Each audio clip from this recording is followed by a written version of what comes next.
Well, you won't get a lemon from Toyota of Orange. Wrestling buddies want to be your buddy. Drug-free's the way to be. What do you think you're doing? Well, Miss Musso, we were just doing a promo. Welcome to Home Wrestling League. I am Penny Dreadful, joined by Drew No Gimmicks Knitted Radley and Crystal the Casual at the Unicorn Soundboard. And this is Home Wrestling League. And Drake is getting packed up this weekend, and I am thrilled. Like us. They not like us. They not like us. You don't want to hear you say nigga no mo. I never did personally want to hear Drake say nigga at all. Ugh, but I'm so glad. I don't know if it's going to happen to him, I don't think, but I'm glad to see him getting his ass whipped. Oh, it's so funny. Oh, great. But we're going to get right into the draft, and draft is going to be like that because, in quotes, the general consensus from everyone is that the production and presentation of the draft was great, and then the actual draft movements themselves were poor because it's like only 20% of anyone went anywhere. So, of all the people drafted on the Friday in the first round, except for the NXT call-ups, only 2 changed brands, and that was Andrade and Nia. The NXT call-ups that night were Kiana James, Mello Braun, and technically Baron Corbin if we're, talking someone moving from NXT back to SmackDown. Nia has to be Bloodline. End of, no discussion. If she's going to SmackDown and she's not going to be part of that group, it makes no sense. Oh, get ready for it not to make sense. Why would you move her at all to SmackDown? Because she was doing well on Raw. And if you kept her there, she could keep doing that. Ugh. Champs were ineligible to be drafted. How do you feel about that? We talked about it last week. Yeah, I wasn't crazy. I think it makes sense, but nothing makes sense. They just want the proprietary belts with those. Yes, yeah, like that's fine. And also, they're changing the names though. And also, Becky and Charlotte fucked that whole thing up. I can't. Yes, they did. Stress it. Like, after this, we're gonna name those titles different names and then never do that again. Yeah, exactly. Like, learning from what happened before. Yeah, we cannot stress enough that those 2 women fucked that up for everybody. For everybody, forever. So champs stay where they are. Randy and KO went to SmackDown, of course. Same with Bianca and Jade. The only ones that were eligible to be moved but didn't have anything happening for them on their current brand were Apollo Crews, who I usually forget is even there. Kaden Katana, Shin, Tegan Knox, Odyssey Jones, who they keep mentioning, and I have no memory of seeing him. So I'm like, oh my God, if you release him in the next 3 months after having doing this, yikes. For once, almost everyone on the roster was in the middle of developing something, and moving them would disrupt that. So I wondered why you do a draft at all. So we all hoped it would be a little better on Monday, and was kind of the same thing. The only changes there were Damage Control, LWO Final Testament. Pete Dunne and Tyler Bate go to Raw, and Shin, Chelsea Piper, Indy, Candice, and DIY, and Giovanni, who's no longer in Imperium, to SmackDown. LWO is weird to me because Zelina's not done with Elektra. I feel like he could have done more there. They just decided, hey, there's way too many Mexicans on one show. Exactly. So like, so then what does she do? It's weird that there was something going there that I was enjoying that I wanted to see more of, and I'm not going to get to see that. I don't like that. Like, I don't remember the last many time. Latinos on one side. Exactly. Spread out the Latinos. Spread out the Latinos. Latino, junkie Latino. God, Jan Langazama. I don't remember the last time I saw Tegan Knox on TV. Her career has been marred by her injuries. Yeah. Never recovered from it. Yeah. And she's talented enough, but she's just lost all of her explosivity because of, they're both, ACL injuries. Like you go to, you go to NXT, and then you will, if you're a woman, you will pull out your knee. That's like, oh my God. Braun Strowman's back. He doesn't exactly count as a change to me since he was returning from injury, so he could have gone anywhere. That said, I hope Ricochet comes back because they're on the same brand now. I liked Ricochet. I hope that sticks. Here's a question: why did they draft Seth and not Charlotte Why do they like story at all? At all? They were both out with injuries. I personally think the way to get around this is if you want somebody to get a new start and they're injured during their draft, just don't even draft them and then have them show up on the other show, and you automatically have storylines galore with them. Thank you. So, like, we know when Charlotte comes back, she's going to be on SmackDown because that's where her husband is. And it's going to be interesting because Jade Cargill and Charlotte's gimmicks are kind of similar. But but Jade's gimmick is more like, is outright saying like, hey, I'm a big shit deal, give me money. But Charlotte's is more like, I'm the best. And it's more like softly implied, I'm the best and legacy. Give me some money. It's like it's whispering it. It's saying the quiet part or the loud part quiet. Yes. Instead of like, show me the money. It's show me the money. It's like this. They're just like, you show me the money. Oh good. Show me the money. So all the NXT call-ups, there were 7, 5 to Raw and 2 to SmackDown. How would you fix the draft? I would have it be randomized where there are at least 10 picks from each show. Where it's just randomized, where you don't pick, somebody just automatically gets switched. Where it's just like, okay, we had nothing to do with this. We all put this in an algorithm. Maybe next year when they do fucking Netflix, it could just be algorithm based. Yeah. And then it just pretend like we're switching this to here. And then it would make for better stories and it would make more sense. Yeah. So I think you got to stop calling it a draft. First off, that's not what it is. No. You don't have to use the draft gimmick for you guys, and we know that you don't. So I don't know why you keep calling it that. Yeah, because they're doing it right around the same time as the NFL draft. So you don't have to do that shit. Like, yeah. Why you don't know? That said, having people come out and seeing, who they were having to, announce the draft, that's very cute. Great. But it doesn't make up for the way it came out. I think you gotta move more people around, because if none of your noticeable stars move, it dilutes the importance. The same as Rumble winners not winning their Mania matches. I think you gotta shoot for like 30% movement at least, and we barely touched 20 here. Yeah, like Vince McMahon got a little trigger happy when it came to not having Royal Rumble winners win their WrestleMania. Like literally the first woman to win Royal Rumble match lost. Her match. It's just lost her match and broke her streak. Lost her match, broke her streak, and it's kind of the reason why everyone hates her. And it was a great match. I enjoyed it. That is what brought me back.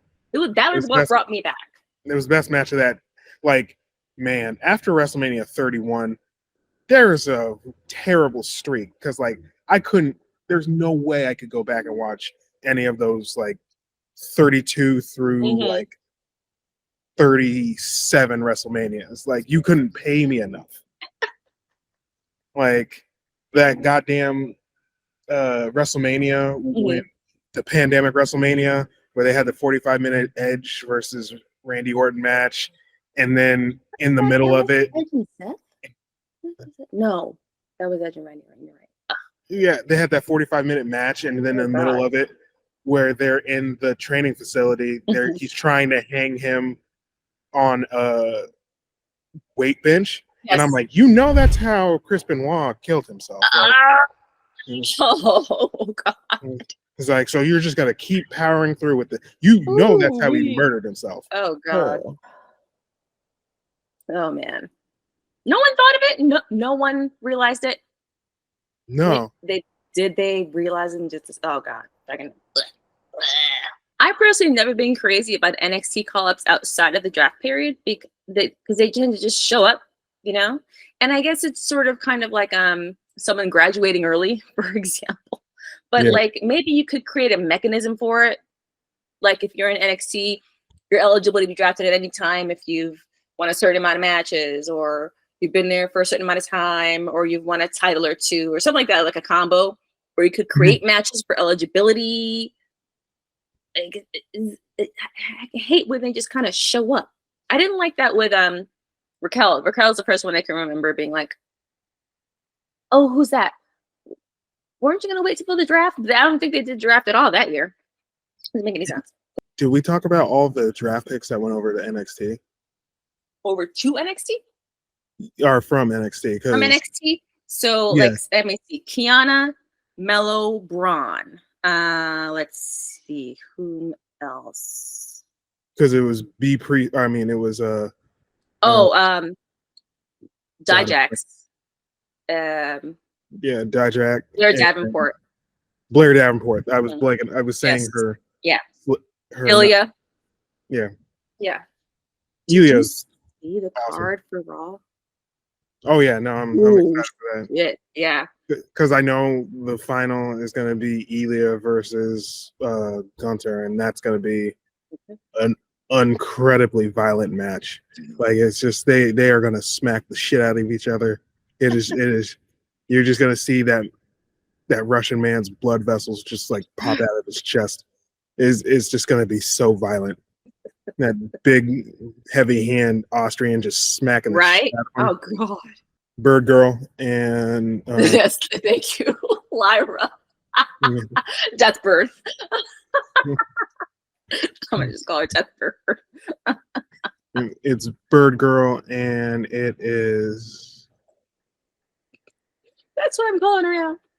Yeah, no, I call her Bird Girl. I mean, I know every time he's on screen, she's on screen. He says, "Oh, it's Bird Girl." Bird Girl. Exactly. Like Bird Person and Rick and Morty. It's just Bird Girl. Oh, yeah. That's why I call her that. Yeah. But yeah, they had a good draft. I think you named all the people that went. Yeah, they had a good draft for NXT, which I thought was good. But everyone else was just kind of hang out where you are. This is Fight Factory Pro Wrestling. It's Ireland's longest running professional wrestling club. So we've been operating for about 16 years now. And what we're doing is we're training up the next generation of superstars for the places of like New Japan and WWE. Finn Balor was the founder of this club. If anyone has been following wrestling, all you'll know about Becky Lynch. She's just won the main event of WrestleMania. She's leading the Women's Revolution, the biggest star in professional wrestling today. To see Becky go from the mats here to where she is now is I think it's a real eye-opener for the guys here who are just starting the journey in wrestling. All right, Kalam Page. I am so glad to see Serena Deeb in the title picture. Finally. When I first started watching AEW, Jade was TBS champ. Britt was women's champ. And they had Serena out there every week during her professor gimmick doing squash after squash after squash. And they didn't put her in front of a champ at all. It made no sense to me. So to finally see her getting a shot, and as a baby face, I like it so much. And she whipped Mariah May's ass. Not to say that it wasn't a balanced match, because Mariah May can't ball, but ultimately it came down to Serena. And I'm thrilled. Yeah. So what I picked up from it was, obviously Serena wins the match, but she wins the match because Tony throws in the towel for Mariah. Not because she's saving Mariah, but she doesn't want to wrestle Mariah. So she sacrificed that match for Mariah. Like, it's very, I mean, we've talked about it. It's very All About Eve. And, you know, if you stay with us for the next couple of weeks, you might see something about All About Eve. But I thoroughly believe that, I mean, obviously Serena Deeb is just, there, she's just a stopgap for Mariah. And, and I'm wondering if they might just hold off and then have that for the show in Wembley. Mariah and Tony, maybe. Yeah. Does Jamie Hayter come back? Has anyone heard anything about Jamie Hayter? Where's Jamie Hayter? She's on the back of that fucking milk carton with Odyssey Jones and DMD. The faces on the milk carton. Yeah. Yeah. We're gonna bring that back. Yeah.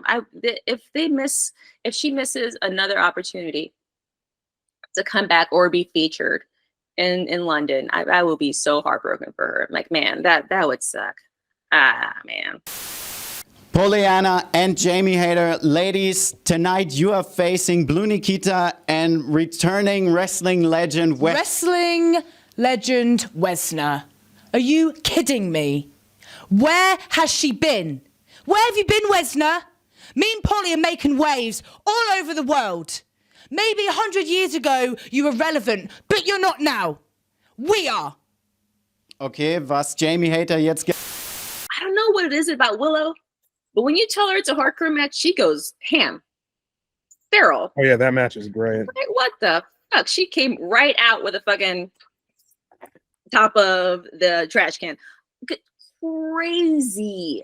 What is it? I don't know. I think like all the matches I've seen her in, her hardcore matches are by far the best every time. Which is kind of surprising because she's good in the ring and she's, a confident wrestler. For some reason, when they give her that gimmick, she just goes crazy with it. Same for Sky. Well, the thing I want to talk about, because the match is good, but the pre-match promo where Stokely is in the back and he gets a text message of like, you can't be at the ringside. And Stokely, who is just phenomenal, he says, aside from my own actions, what did I do to deserve this? This is insane. Already seen that in the group chat like 5 times. Oh yeah, like it's like just the way he delivers it, the way he does it. Like there was a time where him and Daniel Bryan were doing a back and forth, and I use this on AEW. It's I mean, Ethan Page is now out of AEW, so this is the one thing I remember that Ethan Page did. He's right next to Stokely when Daniel Bryan and him are having a back and forth, and Daniel Bryan says something fucked up to Stokely, and Stokely just looks at him and he's like,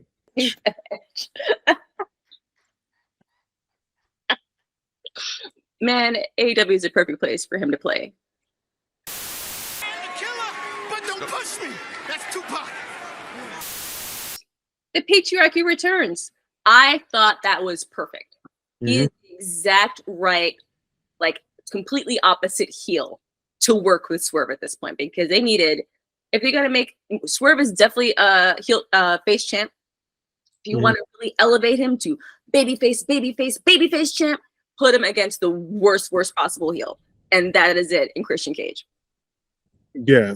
It was great. I do like the fact that Christian essentially gave the reason why he's doing this. It's like, hey, during the biggest wrestling show in the history of wrestling, you were my tag team partner. You let me down. Yes. So I'm going to fight you because you embarrassed me. Long-term storytelling, beloved. There's great long-term storytelling. And like, I just love Swerve, who's just getting attacked and then he fights back and just beating Nick Wayne's ass, and I'm still gonna call him Luchasaurus because I'm not gonna call him by his slave name, Luchasaurus. I still call him that. I can't even remember what they're calling it. Kill Switch. Luchasaurus, fuck. But he's attacking all of those people, and then he turns to Mama Wayne, and I'm like, as tall as him.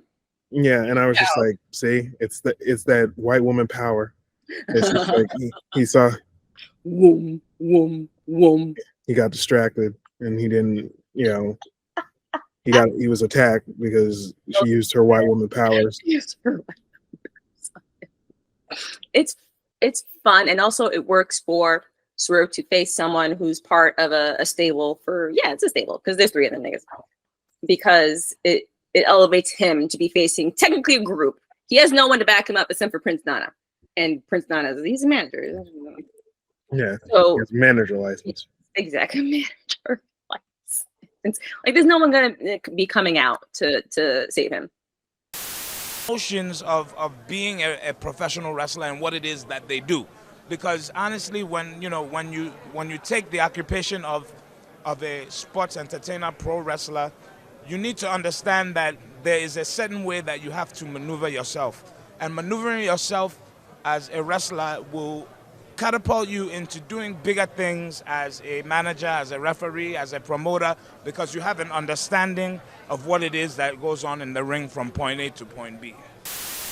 Dynamite opens up with TK at the desk, still wrapped up in that fucking neck brace, talking about how he's not going to be there. He's not cleared.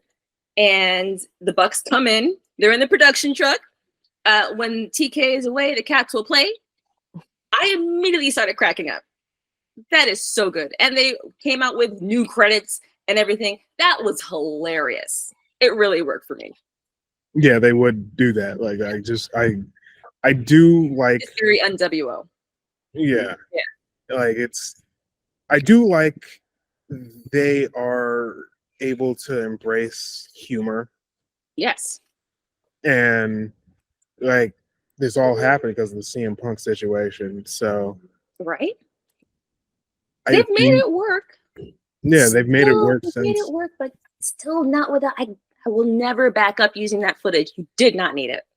when Swerve was giving them shit, and then Nick and Matt were just like, hey, that's not cool. And then he basically is just like, that's a fine. And I'm like, that's so simple. That's such a simple thing. Like that's the great. Yeah. You could do a lot with that. Like that's gonna that might be on shirts. That'll be like a thing. If they do it right, yeah, they could use that. Yeah. That's a fine. Yeah. And them addressing the kayfabe reason why they can't be held responsible for attacking Tony, founders clauses in their contracts, very cute, very nice.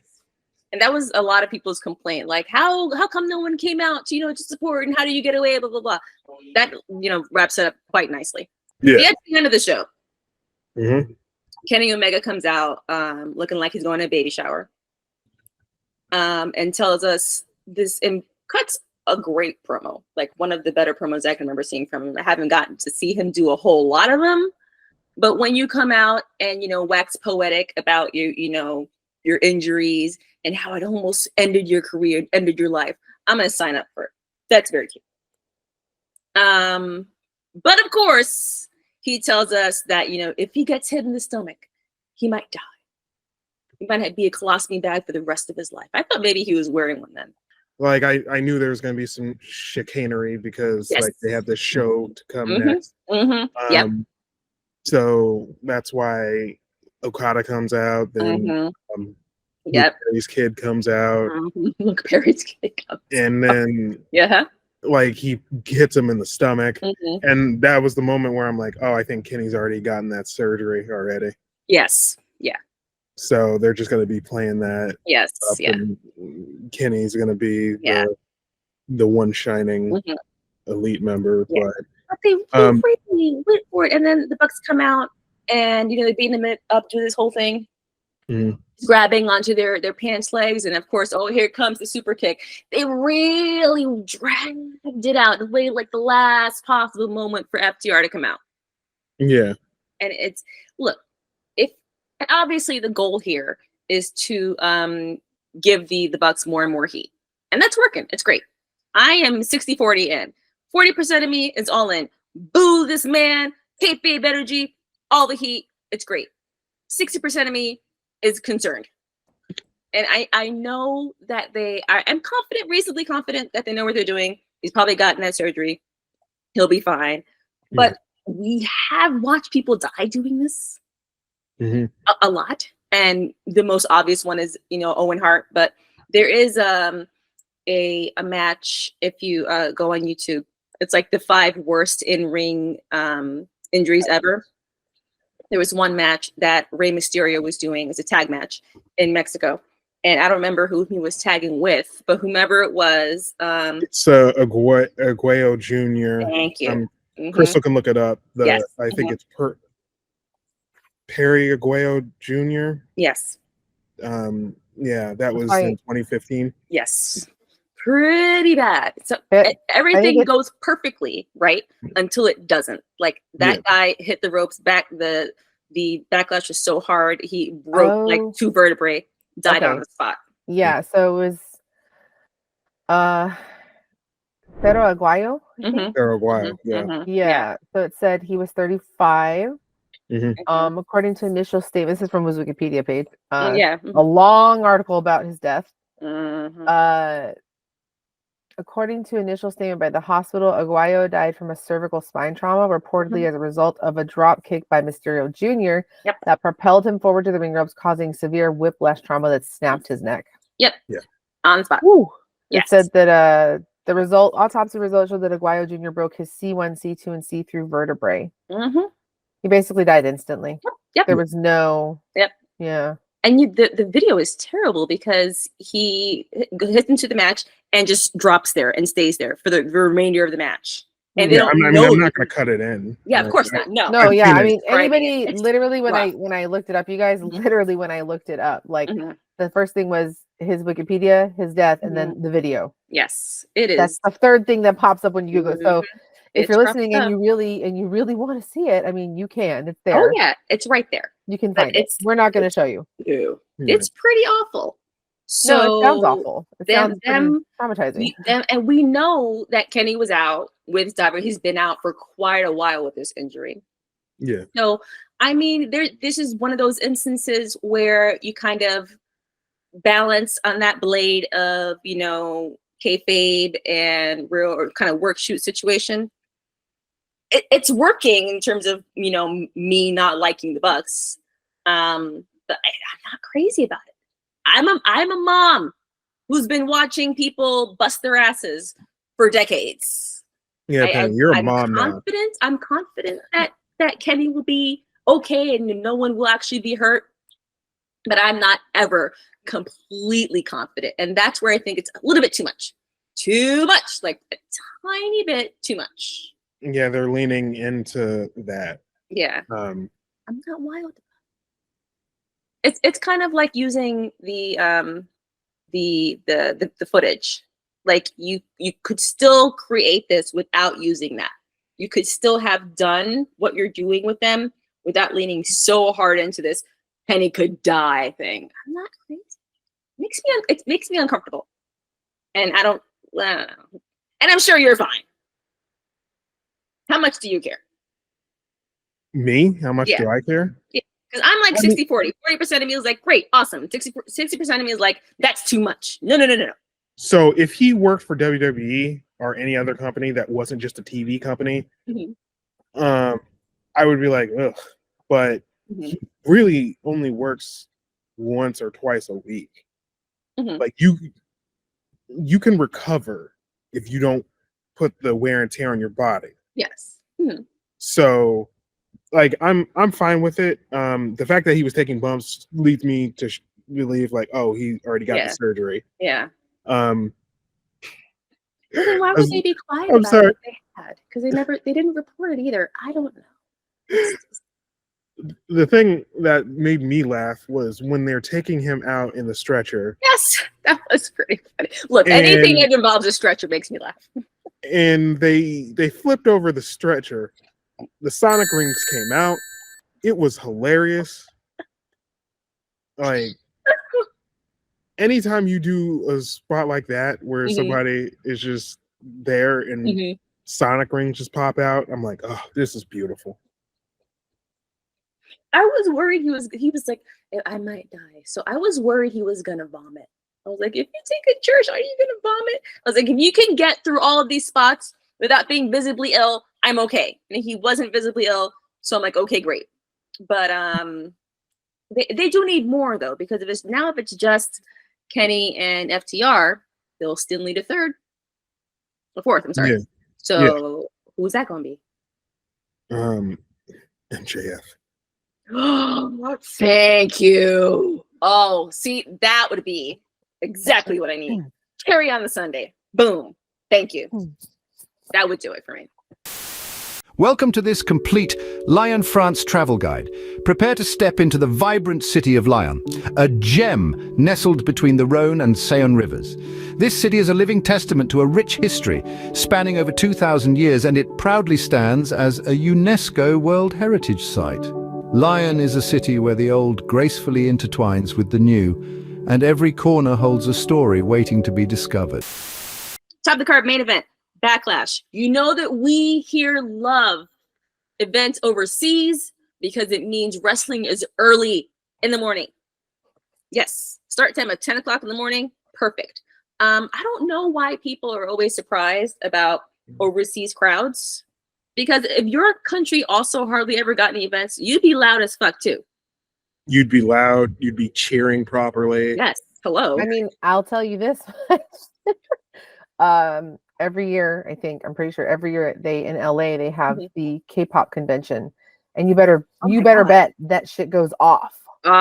You know why? Because a bunch of groups in one place doing interviews, doing live performances instead of waiting for one group to come once a year to do their own big show. So it's like, you know, outside of, it's the same thing. So if you're a K-pop fan and you don't live in South Korea, you don't get to do all the fan stuff. You don't get to see them do things all the time. Where do they normally do that?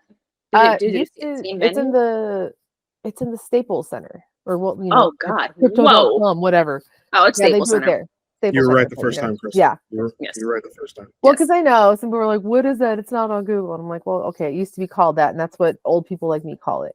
We call it the Staples Center. But yeah, that's where they've had it. And they still call it the Boston Garden. Exactly. It's always going to be the Boston Garden. They called Dodger Stadium Chavez Ravine after they moved out all the Mexicans to build that monstrosity of a stadium. I'll still call it Chavez Ravine. Shit. But yeah, so I get it. It's the same thing. It's like, you know, here in the States, you know, you can go see a wrestling thing whenever you really want, depending on where you live. Still depending on where you live, but like it's here, it's all the time. Not even so, necessarily that. Like all SmackDown and Raw, like they tape around they do most of their live events here, their house shows here. They tape their weekly shows here. Like everything is here. So of course, anytime you go somewhere else, they deserve. And also soccer, like have you ever watched a soccer match? They People know how to be loud at a fucking Yeah. sporting event. Yeah, Europeans love being loud at a sporting event. That's why their thing. I don't watch a lot of soccer, because I enjoy watching the sport, but the noise is unbearable all the time. Like, there was a World Cup where the Vuvuzela literally ruined the World Cup. That year, where everybody like ordered one online and they were all playing It's with like them. 2010.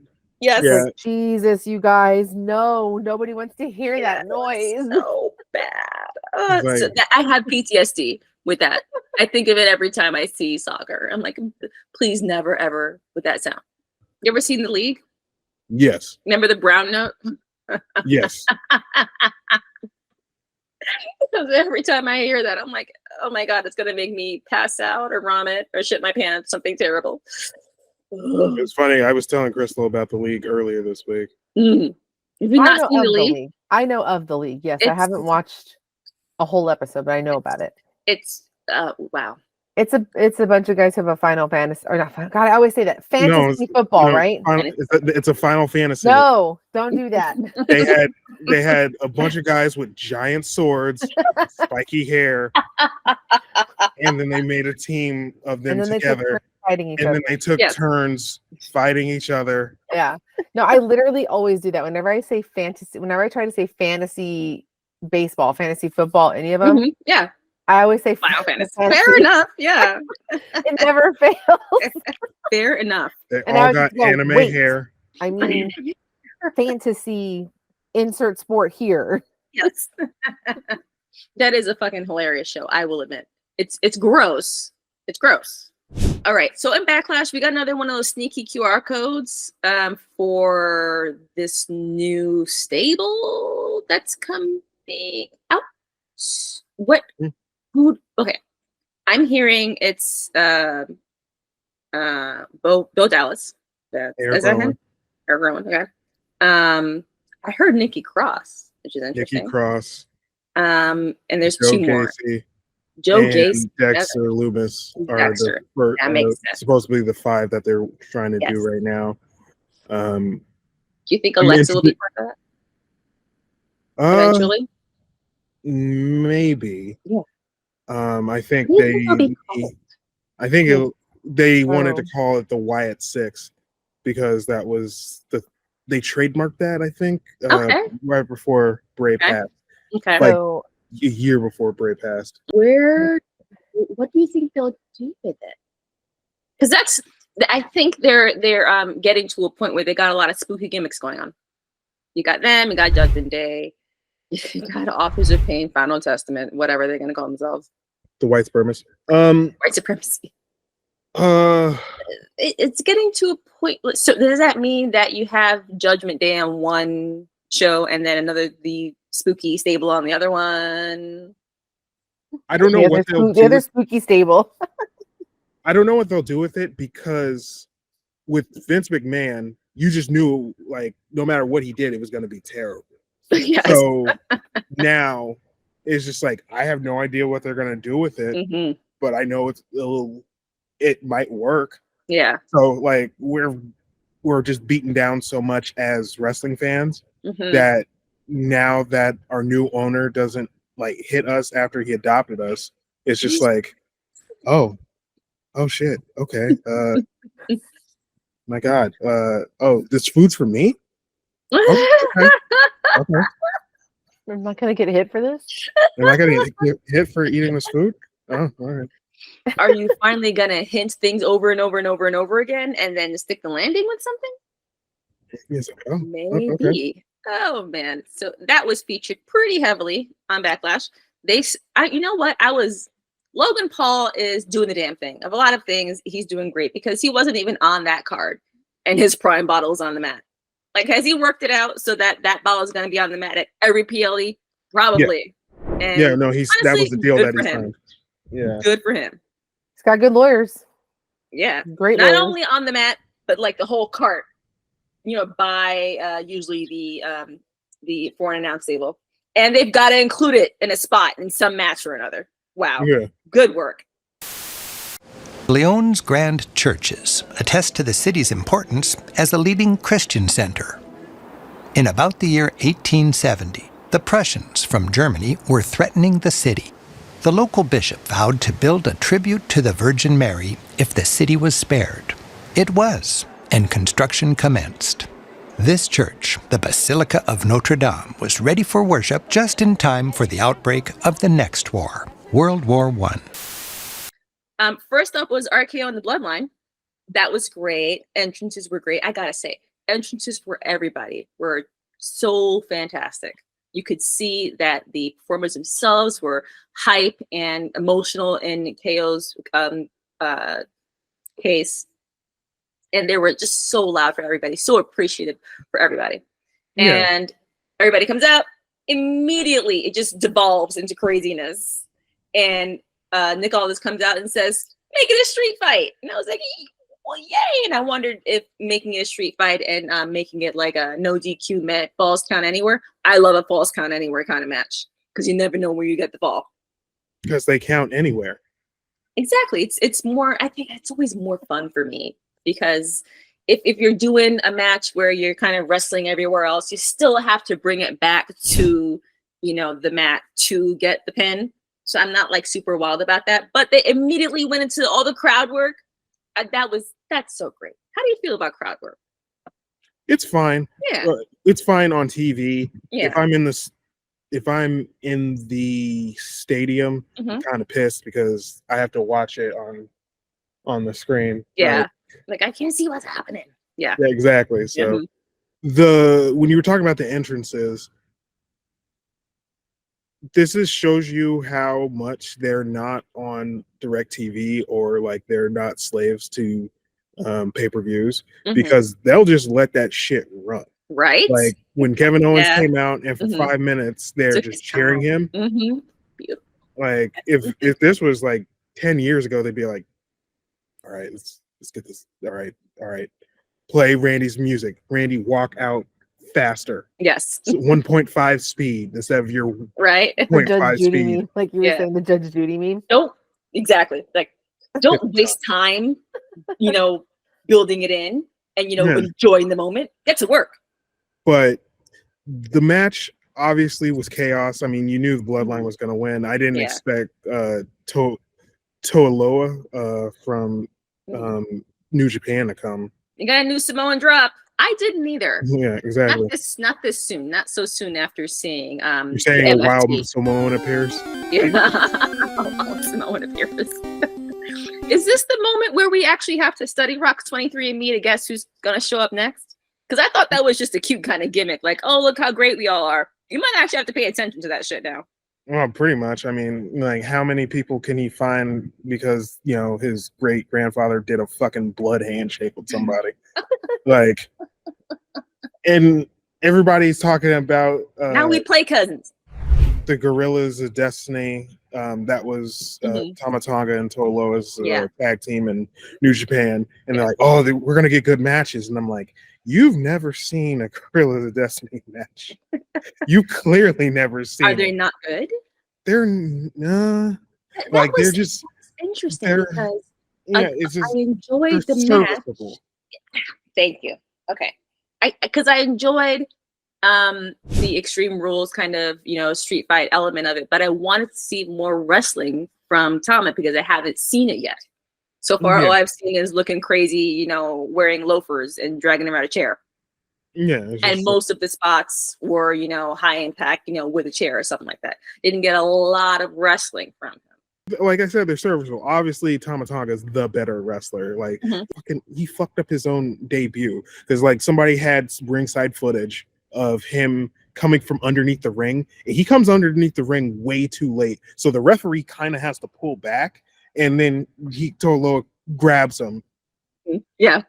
And you're like, oh, you fucked up your debut. How is that possible? So, like, like, they'll be fine in WWE. Yeah. So, like, I mean, I'm not expecting 5-star matches from Solo Sikoa and them. Who's the best wrestler in the bloodline right now? They're all just kind of okay. Yeah. I mean, it's going to be old bloodline versus new bloodline.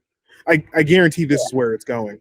Yes. It has to be some sort of Survivor Series where it's old bloodline and new bloodline. Yes. And like you have the Usos and Roman Reigns against, you know, the new bloodline, and they'll probably have like Jacob Fatu, and then the fourth member will most likely be Sami Zayn. Like he'll to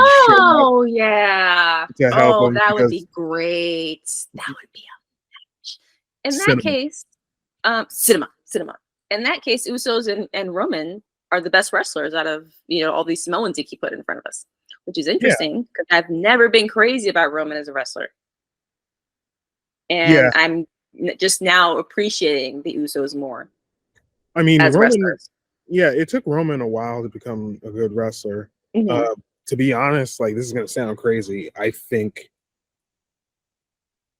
Cody Rhodes is his best opponent. Like, they fit symbiotically. He did, yeah. That, like, when I was watching both of those matches, I was just like, he's never looked this good. And like it is their perfect, like how Sean and Brett are each other's perfect opponent. Yes. I mean, even visually, it looks great.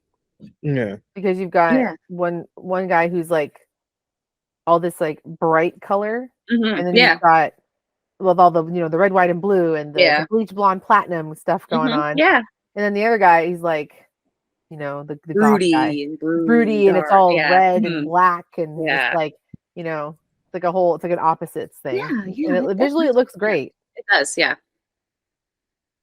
Yeah. That is interesting. That's a great Survivor Series. Come on, book it.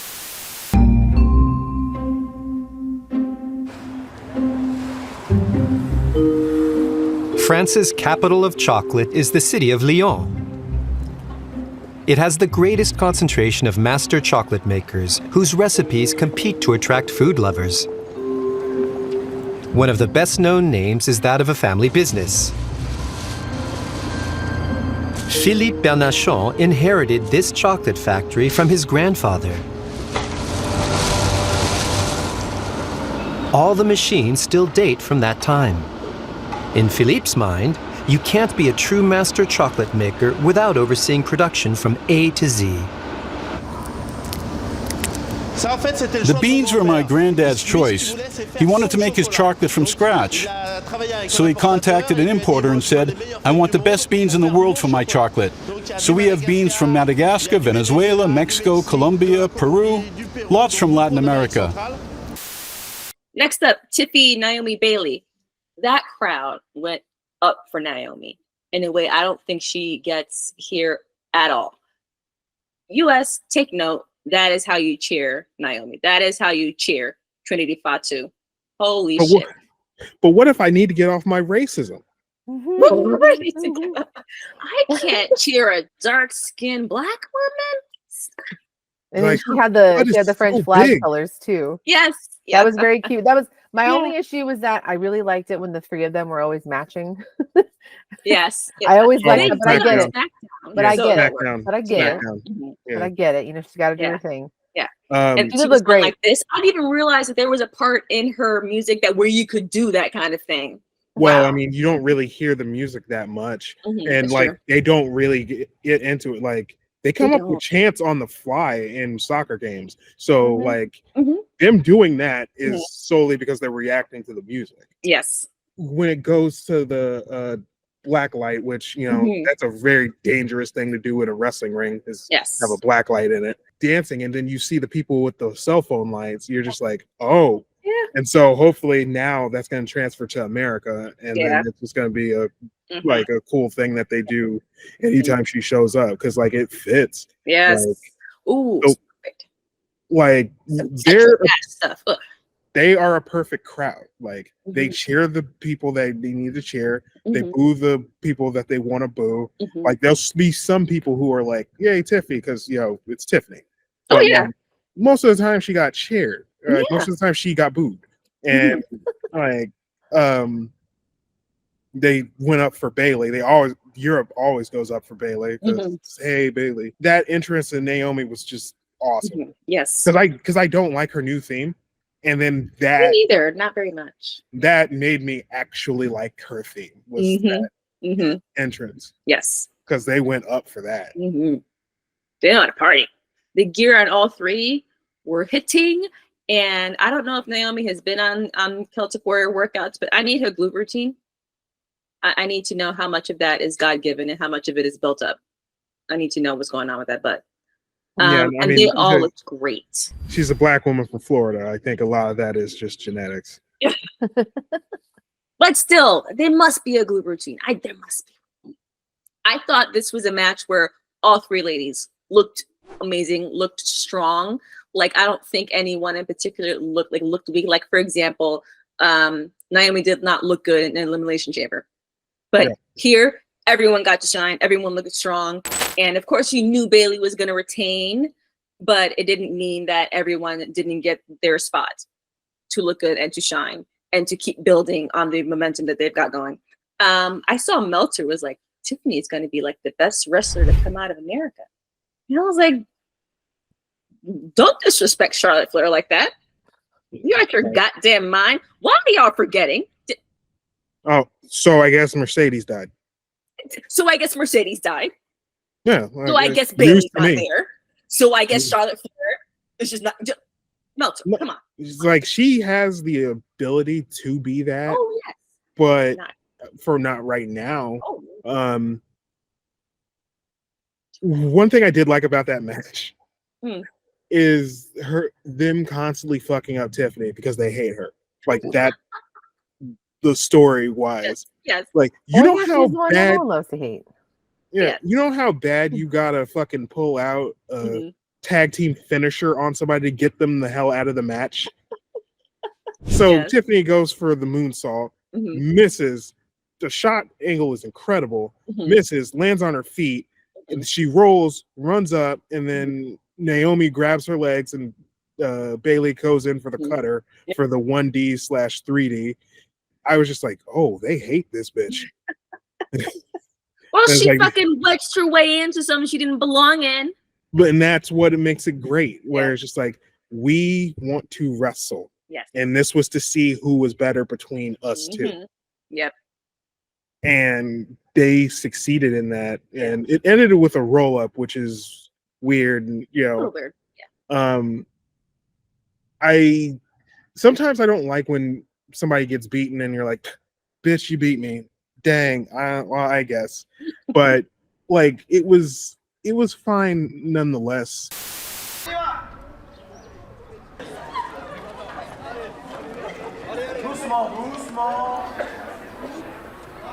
Le premier film, c'est un film très simple, d'1 minute. The original film was a very simple film, 1 minute long, in which the workers of the Lumière factory leave the building, filmed by the Louis Lumière camera. The site has been preserved. This is it, right here, the Lumière factory. So we're doing a remake of that very first film with members of the public. The first characters in the history of cinema were not actors, but people, workers. We decided to do it again, and we're expecting about 3,000 people.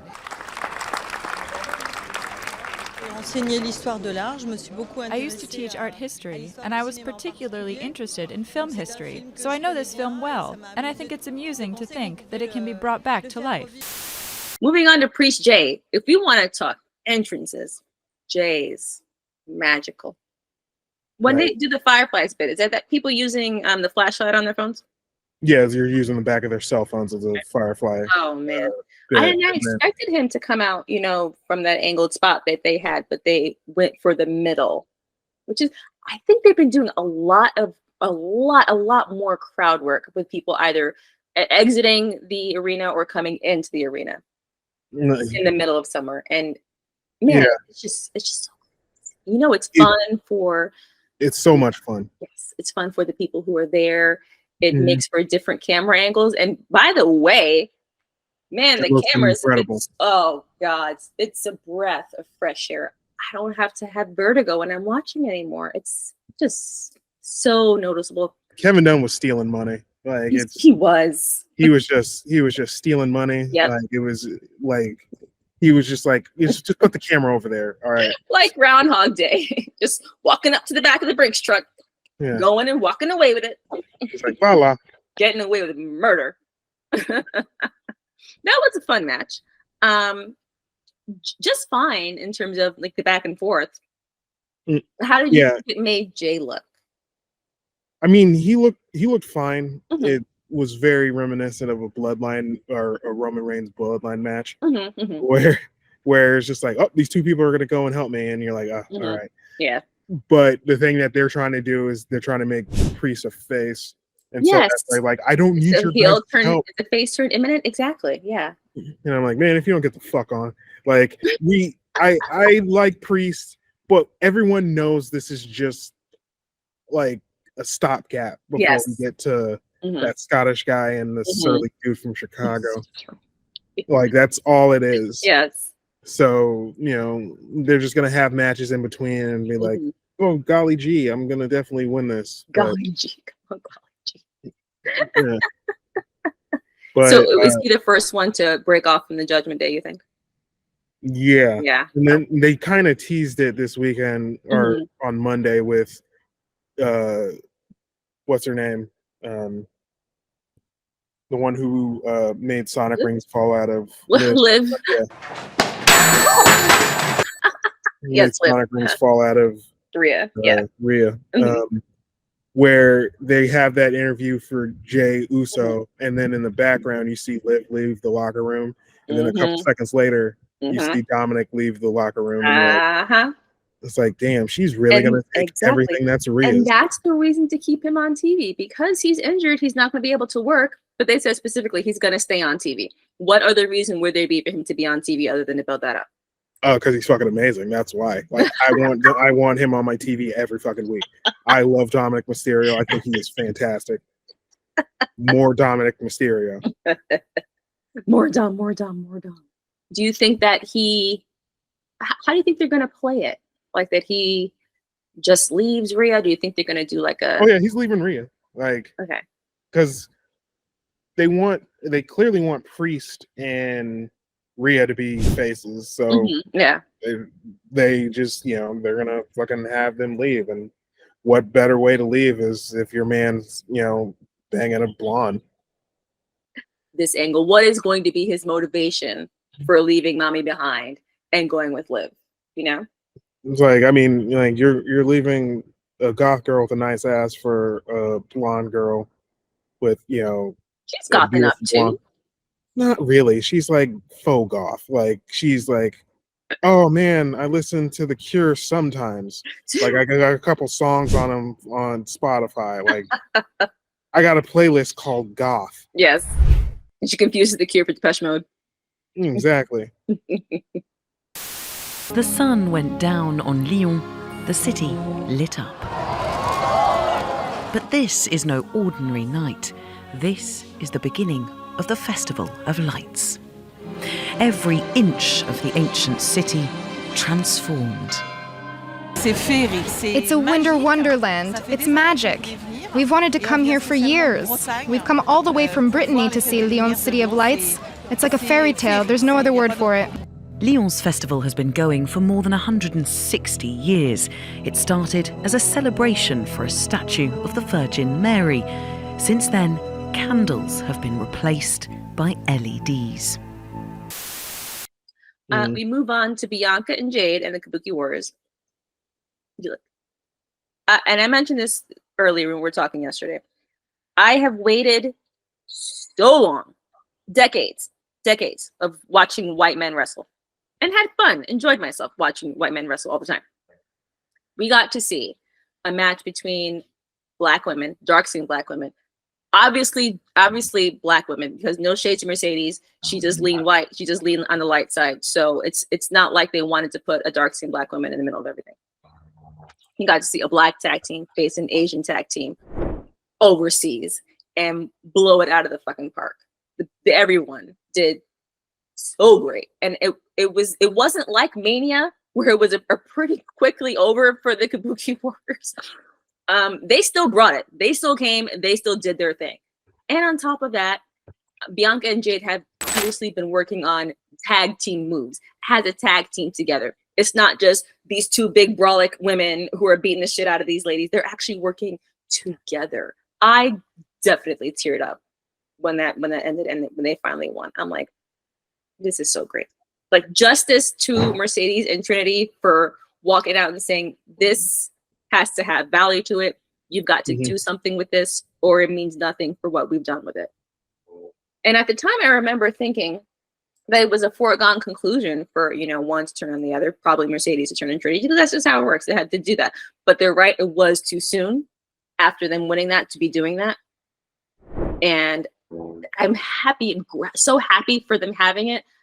But I wonder where they go next. It's like the whole, because everybody was, we've been talking about it, but the crowd was in it. It was like, Amor Jade Cargill, you know what I'm saying? Like, Jade Cargill. Jade Cargill. Bianca. Yes. Jade Cargill and Bianca Belair. Yes. Yes. There's not really a French way to say Bianca. It's pretty French already. Exactly. Like we talked about it last week, but the French people are enamored with black people, so like that's why all the black people got.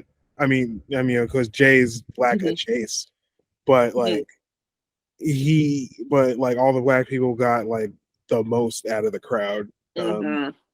And even Caucasian African American wrestler Cody Rhodes. We'll talk about that in a little bit. It's weird when I watched it this morning, like the match is like going along, and then when I think Kari tries to pin Jade, and she wasn't the legal right person, then that match just becomes really weird, like because they just forget like all of their it just felt like they forgot everything once that happened.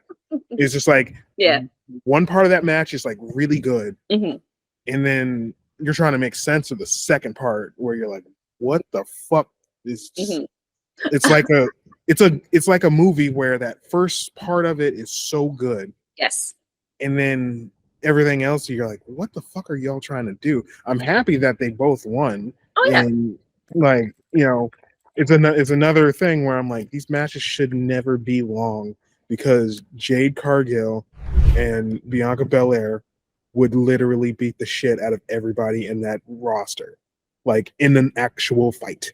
Well, that's the thing. It's that's the thing. If they just run roughshod over the Kabuki Warriors, and the Kabuki Warriors lose all credibility. No, they don't, because they lost to 2 genetic goddesses. Yeah. They're gonna go to Raw, and they still have to, cause some trouble in Raw. They don't, just because they have to drop doesn't mean they have to drop flat on their faces. Yeah, but I'm just saying, like, the genetic lottery, you're fighting the genetic lottery. That's so true, like yes. you're not gonna be like, oh damn, why couldn't you beat Barry Bonds in the 2000s? You know I can't beat Barry Bonds in the 2000s. Why the fuck are you asking me that question? Nobody can. They need to come up with a tag team name for that. They do. They need tag team names.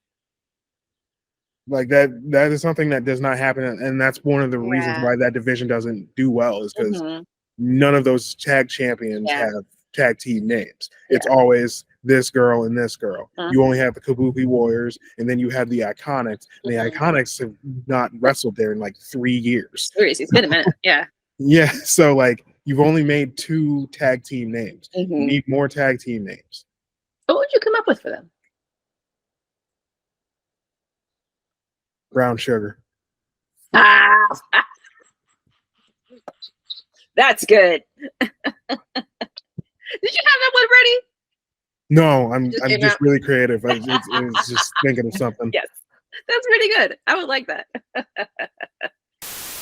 Take in the views of the beautiful City Hall, or Hôtel de Ville, or do as I did and head inside the Museum of Fine Arts.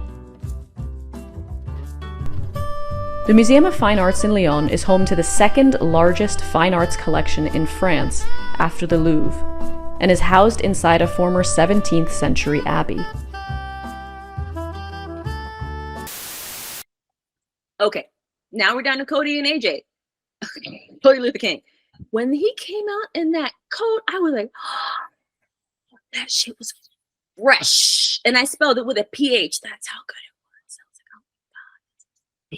like, oh my God. He's a fucking star, man. Like, I think it's working. Oh well. Oh God. And AJ also got a real big, pop. A lot. He was obviously the heel that had to face him. I thought it was a great choice for Cody's first defense, because he's probably the only one on the SmackDown roster right now who can rock with Cody and was working the heel angle. But they treated him like he was also a face. Like everybody got like the welcoming hero treatment. That was so great. Yeah, it's this song that's really popular in France, and that was the chant. Like every time they talk about phenomenal, yes, it's like.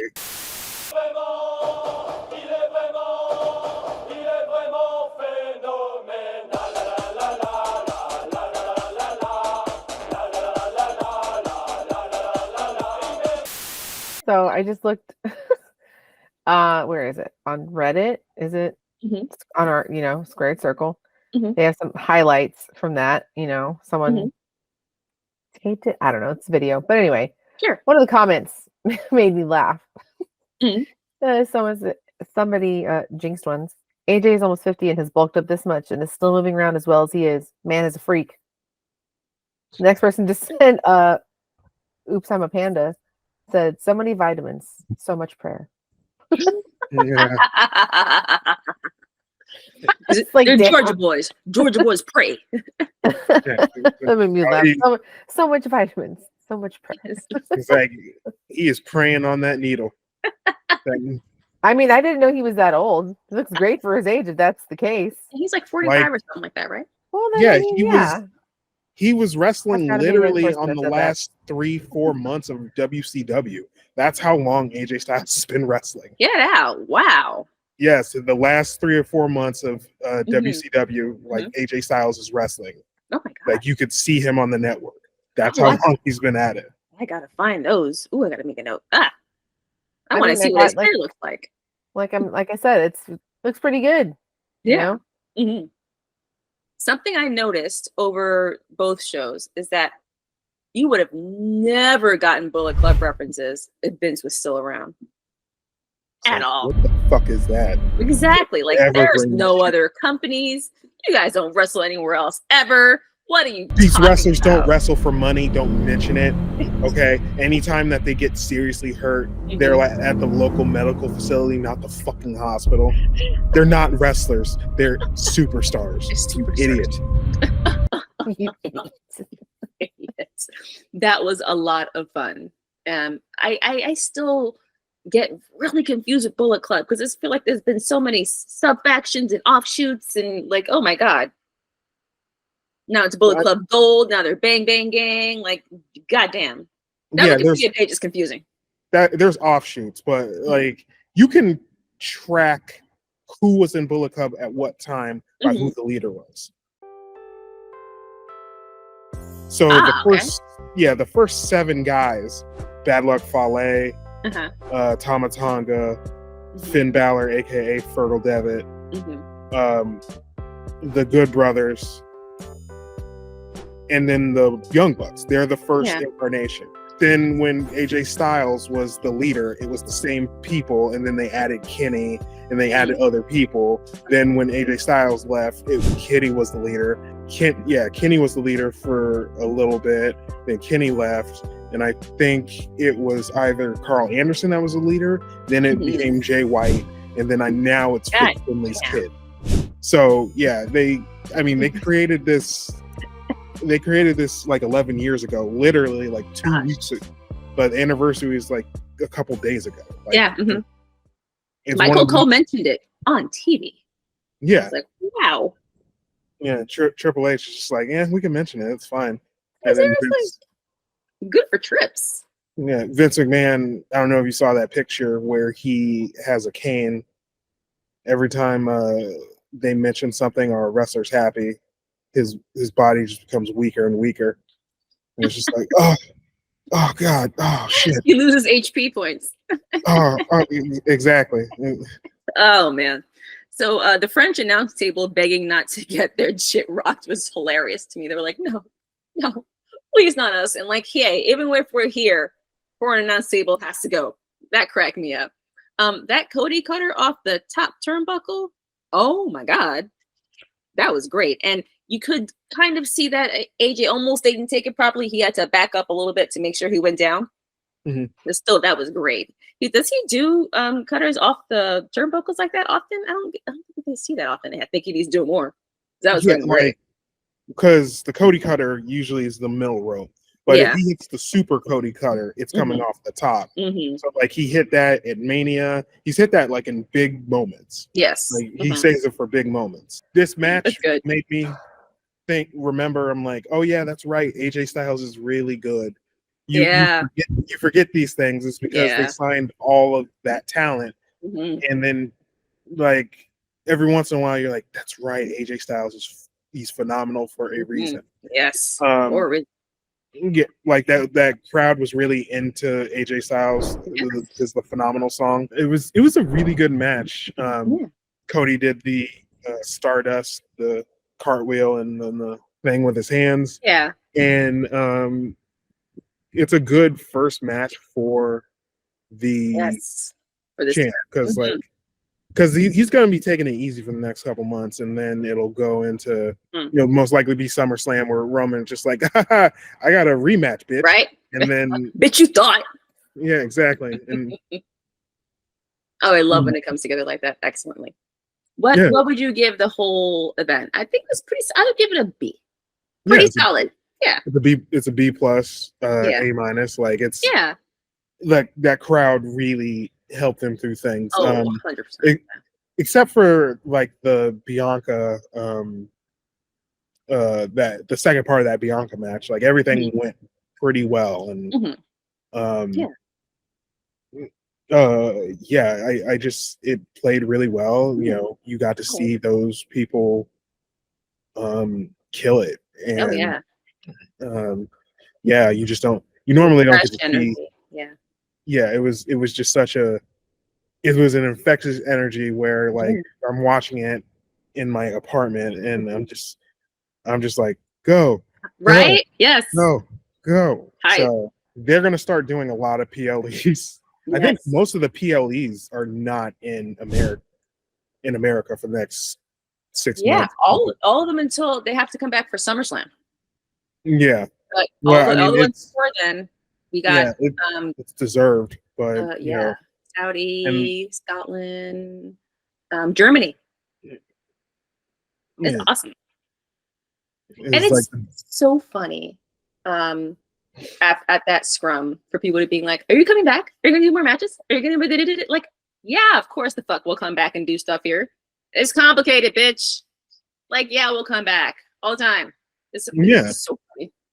Like, please, may I have some more? Like, yeah, like we'll go again. France Let's last see first. what was it? I think it was either 2 years ago or a year ago. Baron Corbin went to France and he got like he was so over there. Everybody was just cheering him, and he was even talking about it to like yesterday on like, sorry I couldn't be there this time, but they gave me like France showed me so much love that like it's literally the best moment of my career was going to France. That's great. So yeah, they deserve more. Absolutely. I hope that we'll see more. They're a great crowd. It was a good event. Yes. And I just like it was just a good event. And, Yeah. it was very like normally when you finish a PLE or something, you're kind of exhausted. And after like that, I was just like, yeah, I'm good. Yeah, exactly. I feel good. That's why it works for us. Like, we're still awake. This is great. Yeah, it's fantastic. Yes. And I think actually the French crowd was still in it because I feel like there was a lot of noise during that media scrum. Like they were still partying. Yeah. Like, you can't stop the French from our partying. Yes. So bless that reporter who had the balls to ask Trips about Drew Gulak.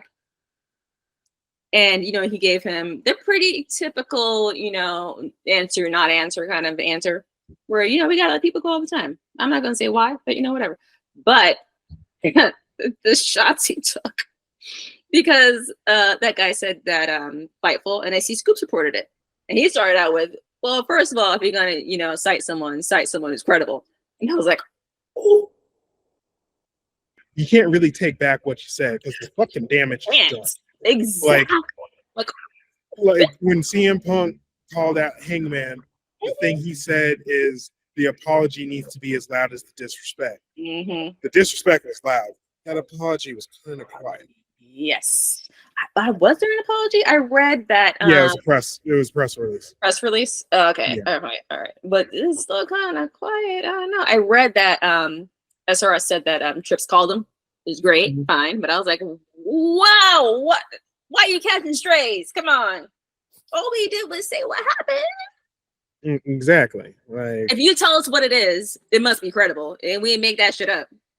Exactly. We're not fucking liars, you know. Exactly. Like Kristen Wiig. We don't like liars.